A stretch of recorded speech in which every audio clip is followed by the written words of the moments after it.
Hello, and welcome to another episode of A Dramatic Soprano Tries Cooking. Today I will be returning to the Redwall Cookbook. And one of the reasons we're returning is because this book is divided into seasons, and guess what? It's still autumn. Last time I checked. Despite everyone trying to convince me it's Christmas time. Today we will be making Mole's favorite deeper than ever turnip tater beetroot pie. Yum!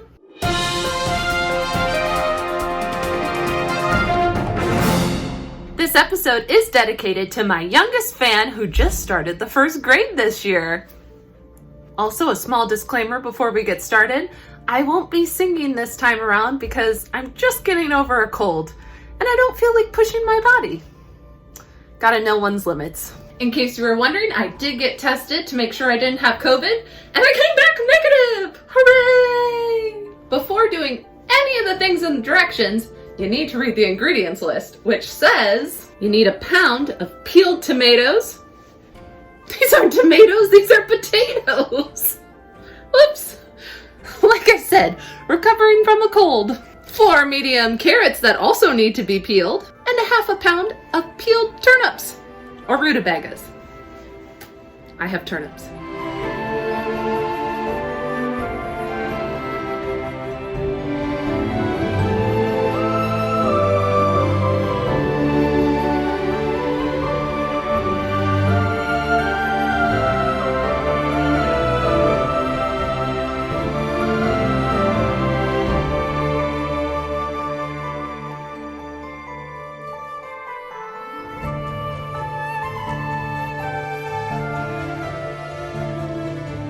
Not only do you have to peel them, but you have to chop them.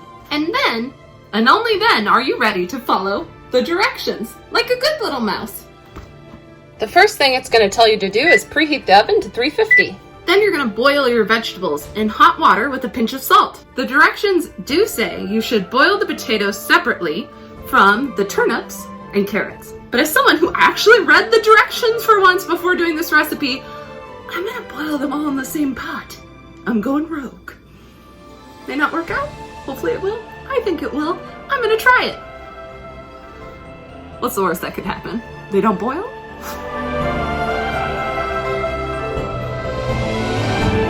The directions do say they should boil for 10 to 15 minutes, but in my experience, I've always found it takes about 20 to boil potatoes, at least. So I assume it's the same for carrots and turnips. Maybe that's why you're supposed to do them separately. Oh well, here we go. And while those vegetables are boiling, I'm gonna go ahead and grate my cheese. It says you're supposed to use 1 cup of cheddar, and I'm just gonna assume that's the whole block because I'm a mouse, and mouse like cheese, right? I mean, would Matthias skimp on the cheese or corn flour? I don't think so, and I definitely don't think Mole would either, who apparently made this recipe.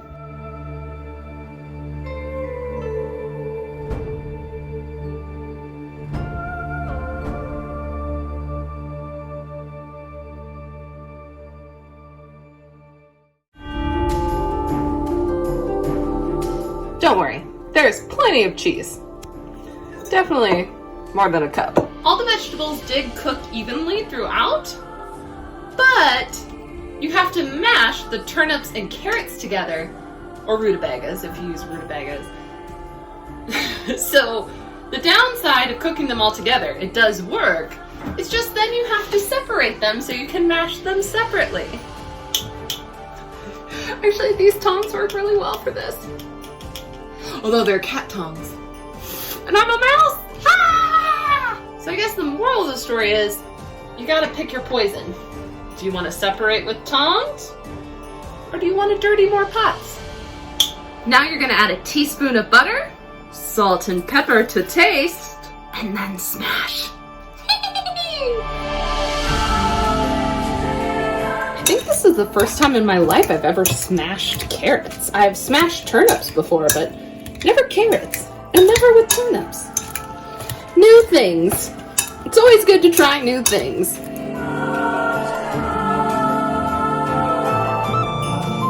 Now the directions say you should get out a deep casserole dish, but I don't think I have enough mashed stuff for a deep casserole dish. And it says it's Mole's favorite deeper and ever turnip and tater and beetroot pie.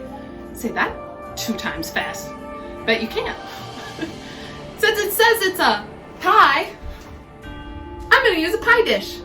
So it says to layer mashed potato, turnip carrot layer, and make sure you end with a mashed potato layer. Here we go.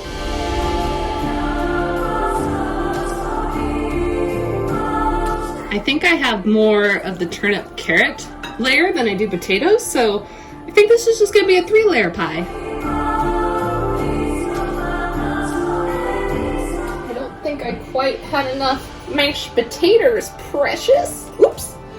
Wrong franchise, wrong book, but oh well. We do what we can. Now it says to roughen it up with a fork. Ooh, I'm gonna make pretty waves. And then you're gonna top with cheese! Then you're gonna put it in the oven for 15 minutes on the top shelf. That's very important. I didn't use all the cheese, but I had quite a bit left. Perfect for snacking! While that's cooking, I'm making sure to hydrate. Have you drank your water today? Go get some. Now it says when serving this dish, it should be served with pickled beets or green salad. We're going with pickled beets today. Here she is, nice and bubbly from the oven. Now you can't tell from the slice I just took out of the pie, probably because it's still a little too hot to eat, but I'm hungry. But it actually does cut like a pie. It holds together really well. I was not anticipating that. Very cool. Okay, I got my slice of beets to go with it. Or pickled beets. I got my pickled beets to go with it. All right, let's see how it tastes. I'm gonna go with the pie first. Pretty good. Not bad at all. I mean, you can't really go wrong when you put this much cheese on top of something. Which it said to sprinkle it, but I took that more as a cheese layer because that's how I roll. It is good. I do prefer the squirrel nut one I made, which is the first episode I made. I'll link it right here for you. I do prefer that one to this one, but this is good. It's not bad. Not my favorite thing I've made so far, but not bad. All right, let's see how it tastes with the beets.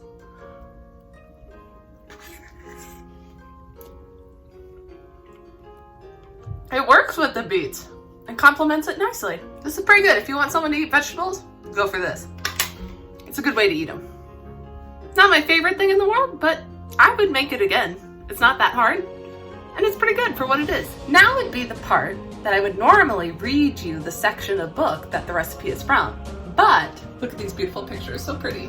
This recipe comes from a very, very long passage. So if you want to read what passage of the books that this recipe comes from, buy the cookbook, because I'm not reading it to you today. I hope to see you next week. Remember to like and subscribe, and if you want to see more from the Redwall Cookbook, let me know in the comments. See you next time!